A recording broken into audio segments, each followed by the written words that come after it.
नमस्कार दोस्तों, मैं सौरभ एडियो गणित गणित में सबका स्वागत करता हूं। अलजेब्रिक एक्सप्रेशन का 17th लेक्चर है। इस लेक्चर में हम लोग दो चीज़ें देखेंगे। सबसे पहले कॉमन फैक्टर्स को किस तरह से फाइंड आउट करते हैं और फैक्टराइजेशन किस तरह से करते हैं वो चीज़ देखने वाले हैं। अब ये दोनों भी बहुत इंपॉर्टेंट चीज़ें हैं, समझना है, जानना है, किस तरह से क्वेश्चन को सॉल्व करते हैं ये जानना है, तो इस लेक्चर को लास्ट तक जरूर देखिएगा। तो चलिए शुरू करते हैं। शुरुआत करते हैं सबसे पहले कॉमन फैक्टर्स को किस तरह से फाइंड आउट करना है उससे। अब सबसे पहले क्वेश्चन तो यही दिया है, सबसे पहले क्वेश्चन में दिया है कि कॉमन फैक्टर्स जो दिए फॉलोइंग टर्म्स के वो फाइंड आउट कीजिए। ये कॉमन फैक्टर का सिलसिला बहुत ज़्यादा इजी है, इसलिए मैं ज़्यादा क्वेश्चन इसमें नहीं ले रहा हूँ। किस तरह से सॉल्व करना है मैं बताता हूँ। सबसे पहले इस क्वेश्चन में देखो, एक दो तीन टर्म दिए, तीनों टर्म के सबसे पहले फैक्टर्स निकालो। क्या निकालना है हमें? फैक्टर्स। अब 6p² QR के फैक्टर्स कैसे निकालेंगे? कोई आइडिया है? 6 को हम लोग लिखेंगे 2 × 3, p² है तो हम लोग लिखेंगे p × p, q एक बार है तो लिखेंगे q और r एक बार है तो लिखेंगे r। उसके बाद 9p² q² r, ठीक है। तो 9 को तो हम लोग लिखेंगे 3 × 3, p² है तो लिखेंगे p × p, q² है तो लिखेंगे q × q और r एक बार है तो लिखेंगे r। उसके बाद थर्ड टर्म है 12p² q² r²। इसमें 12 को हम लोग लिखेंगे 2 × 3 × 2, 2 2 6, 6 2 12, ठीक है। उसके बाद p का स्क्वायर है तो p × p, q का स्क्वायर है तो q × q और सिमिलरली r का स्क्वायर है तो r × r। ये तो हमने सबसे पहले फैक्टर्स निकाले। उसके बाद लास्ट में हमें लिखना है कॉमन फैक्टर्स। क्या लिखेंगे? Common factors. क्या है भाई साहब बताइए कॉमन फैक्टर्स। अब ध्यान से देखिएगा। सबसे पहले न्यूमरल्स को, नंबर्स को देखोगे तो what you guys will get to know कि 3 इज द कॉमन। 3 लिख लिया। उसके बाद वेरिएबल्स देखोगे तो एक p, दूसरा p, यानी कि p² तो है ही है। तीसरा देखोगे तो q1, मिनिमम एक q तो है और मिनिमम एक r तो है।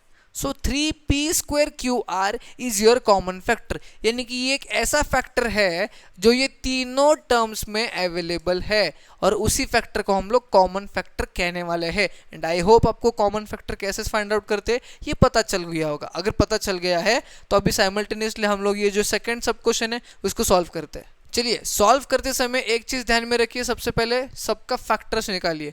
11xyz का हो जाएगा आपका 11 × x × y × z। उसके बाद 13xz तो ये हो जाएगा 13 × x × z। उसके बाद 15xy है, 15 है तो 3 × 5 × x × y। उसके बाद 19yz तो ये हो जाएगा 19 × y × z। अब ध्यान पूर्वक देखिएगा, सारे के सारे फैक्टर्स फाइंड आउट करने के बाद कुछ कॉमन फैक्टर हमें मिल रहा है क्या? देखो, अगर है तो फटाफट बताइए, अगर नहीं है तो क्या करना है मैं वो आपको बताता हूँ।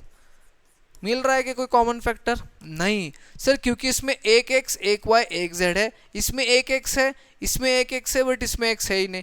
ये दोनों में y है, तीनों में y है, बस इसमें y नहीं है। ये तीनों में z है बट इसमें z नहीं है और नंबर तो कोई भी है ही नहीं। तो इस फॉर्मेट में क्या करेंगे?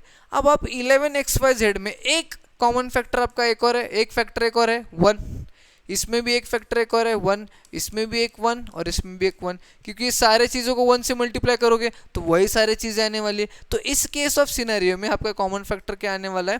1। समझ में आ गया? तो कॉमन फैक्टर के क्वेश्चन यूजुअली पूछे ही कम जाते हैं और पूछे भी जाते हैं। तो ये दो क्वेश्चन से तो आपको क्लियर हो चुका होगा किस तरह से कॉमन फैक्टर्स को फाइंड आउट करते हैं। चलो अब फैक्टराइजेशन के क्वेश्चंस को सॉल्व करते हैं। फैक्टराइजेशन के क्वेश्चंस में you guys need to find the factors of particular algebraic expression जो आपके सामने आपको दिया गया होता है, या फिर पर्टिकुलर पॉलिनोमियल जो आपके सामने आपको दिया गया होता है।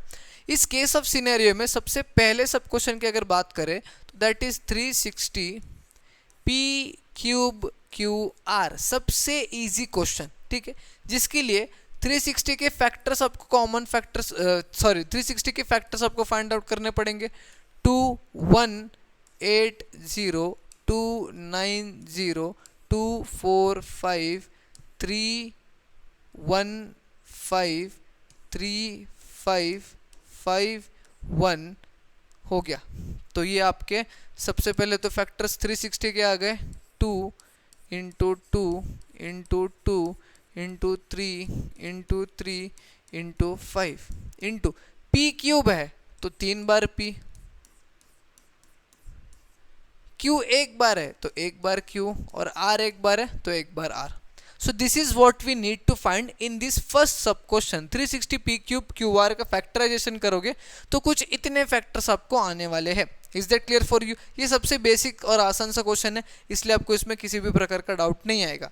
डाउट आएगा तो नेक्स्ट क्वेश्चन से आएगा, और क्या आएगा वो देख लेते हैं। अब नेक्स्ट सब क्वेश्चन क्या दिया है, ध्यान से देखिएगा। -16p plus 20p square Q, ठीक है।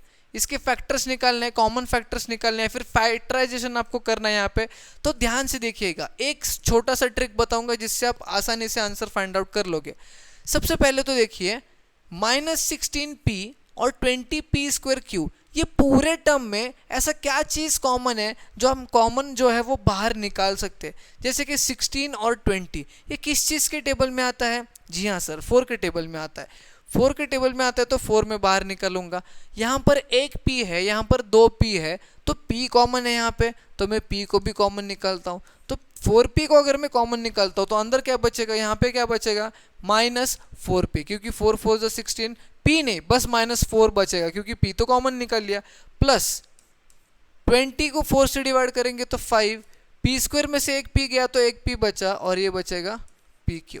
So this is the answer of find the factors of following polynomial. इसमें आपके दो फैक्टर्स आ चुके हैं, ये एक आपका फैक्टर है और ये एक आपका फैक्टर है। समझ में आ गया?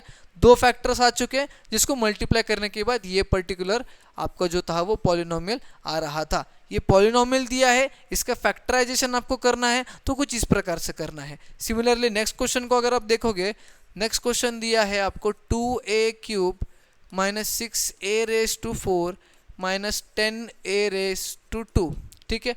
अब इस केस ऑफ सिनेरियो में फिर से देखो, ये सारे के सारे जो टर्म्स है ये बेसिकली पॉलिनोमियल है एक। इसमें आप देखोगे तो 2 कॉमन है, जी हाँ है।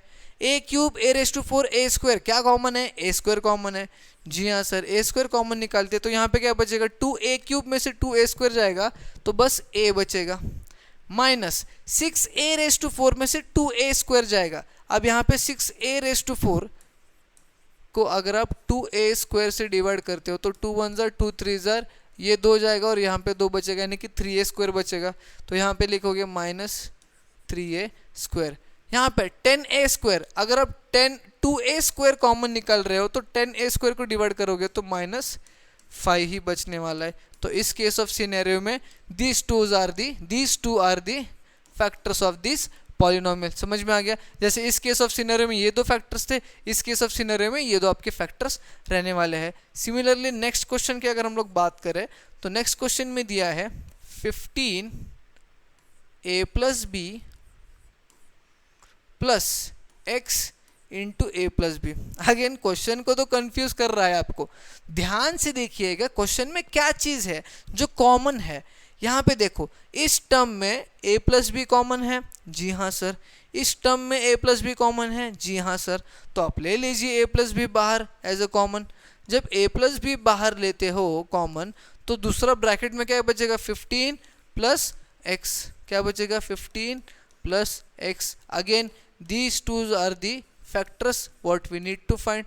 यही दो तो फैक्टर है जो हमें फाइंड आउट करना है। समझ में आ रहा है फैक्टराइजेशन किस तरह से करना है?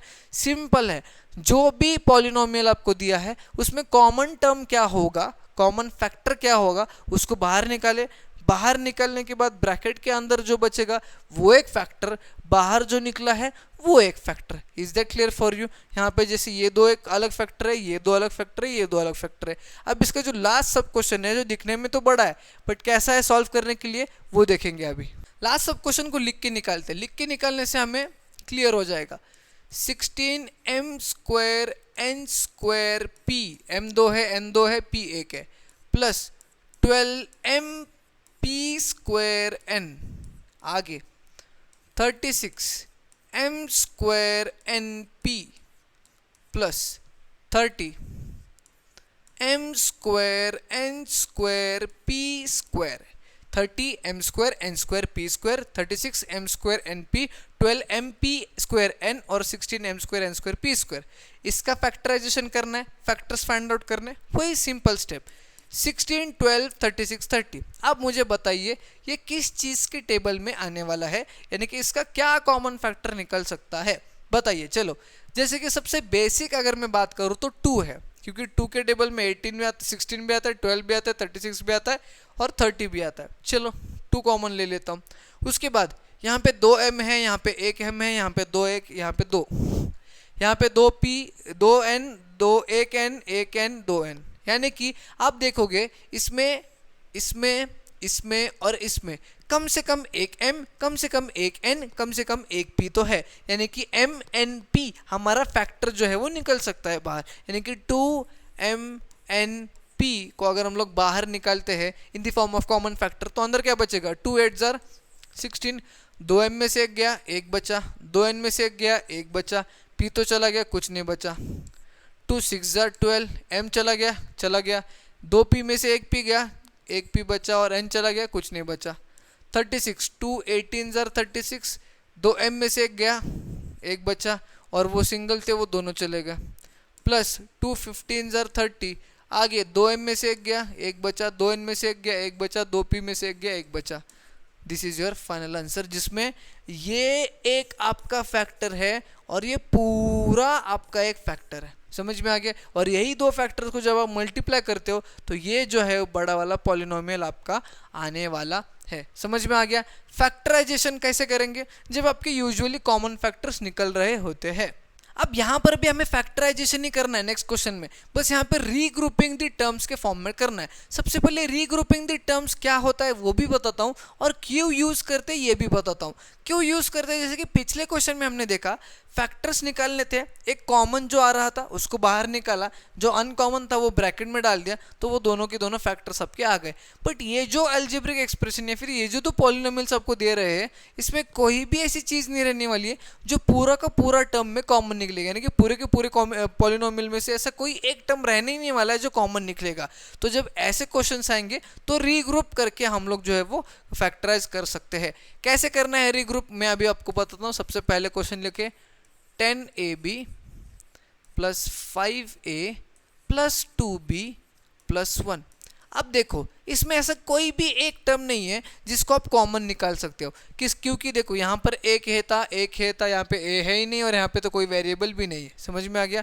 यहाँ पे b था, यहाँ पे b है ही नहीं, यहाँ पे b है या तो कुछ भी नहीं है। तो इस केस ऑफ सिनेरियो में what you guys have to do is you have to regroup यानी कि जो भी पॉलिनोमियल दिया है उसको दो अलग अलग ग्रुप्स में पहले तो डिवाइड करो। अब इस केस ऑफ सिनेरियो में मैं इन दोनों को एक ग्रुप में कंसिडर करता हूँ और इन दोनों को एक ग्रुप में कंसिडर करता हूँ। क्यों मैंने ऐसे किया, क्योंकि देखो इन दोनों को अगर मैं एक ग्रुप में कंसिडर कर लेता हूं तो मेरे पास यहाँ पे ए कॉमन निकल सकता है और 5 कॉमन निकल सकता है, और इन दोनों को एक ग्रुप में मैं कंसिडर कर लेता हूं तो यहाँ पे तो 1 कॉमन निकल ही सकता है। तो इसके लिए सबसे पहले क्या करना है 10ab plus 5a bracket plus 2b plus 1 bracket, ये आपका सबसे पहला स्टेप है। आपने उसको डिवाइड कर दिया, दो ब्रैकेट्स में लिख लिया। अब इसमें से क्या कॉमन है सर, 5 तो कॉमन है ही है, ए भी कॉमन है, 5a कॉमन निकालेंगे तो यहाँ पे क्या बचेगा 2b प्लस 1। यहाँ पे क्या कॉमन है, कुछ भी नहीं यानी 1। जी हाँ, तो यहाँ पे मैं प्लस 1 कॉमन निकालूंगा तो ये 2b प्लस 1 ही रहने वाला है। इस केस ऑफ पॉइंट में जब आपका ये ब्रैकेट और ये ब्रैकेट सही आया है, इसका मतलब जो आप सॉल्व कर रहे हो वो सही सॉल्व कर रहे हो। अगर आपका ये दोनों भी गलत आता है, अलग आता है, इसका मतलब आप कहीं ना कहीं गलतियां कर रहे हो। अब देखो यहाँ पे ये दो चीज़ कॉमन है तो मैं दोनों को ब्रैकेट में लिख लेता हूँ, एक दोनों की जगह पे एक लिख लेता हूँ। और बचा क्या मेरा, अगर मैं इसको कॉमन निकालता हूँ तो 5a प्लस 1, तो 5a प्लस 1 मेरा ब्रैकेट में आ गया। और कुछ इस प्रकार से मेरे दो फैक्टर्स, यानी कि मैंने फैक्टराइजेशन किया इस पर्टिकुलर पॉलिनोमियल का बाय रीग्रुपिंग द टर्म्स। पहले तो टर्म्स को रीग्रुप किया, यानी कि उसको डिवाइड किया, दो अलग अलग ग्रुप तैयार किए। दो ग्रुप तैयार करने के बाद उनमें से कॉमन फैक्टर्स निकाले और उन कॉमन फैक्टर्स को सिंप्लीफाई करके मेरे दो फैक्टर्स जो है वो आ चुके हैं। जो फैक्टराइजेशन मुझे करना था वो मैंने कर लिया है। सिमिलरली नेक्स्ट क्वेश्चन यानी कि सेकंड क्वेश्चन की मैं बात करता हूं, तो P Q R minus 3PQ plus R square minus 3R दिया गया है। अब यहाँ पे अगेन हमें रीग्रुप करना है, तो मैं इन दो टर्म्स को रीग्रुप करता हूँ और इन दो टर्म्स को रीग्रुप करता हूँ। क्यों करना है सर ऐसे, पहले दो और लास्ट के दो। अब यहाँ पे देखो पी क्यू है कॉमन, जी हाँ सर, तो ये दो टर्म्स में से पी क्यू कॉमन निकाल सकते हो। यहाँ पे आर स्क्वायर और आर, तो आर कॉमन है, जी हाँ सर, है तो आर आप कॉमन निकाल सकते हो। तो इसीलिए मैं इस क्वेश्चन को रीफ्रेम करके लिखूंगा, तो P Q R minus 3PQ को एक ब्रैकेट में लिखूंगा plus R square minus 3R को मैं दूसरे ब्रैकेट में लिखूंगा।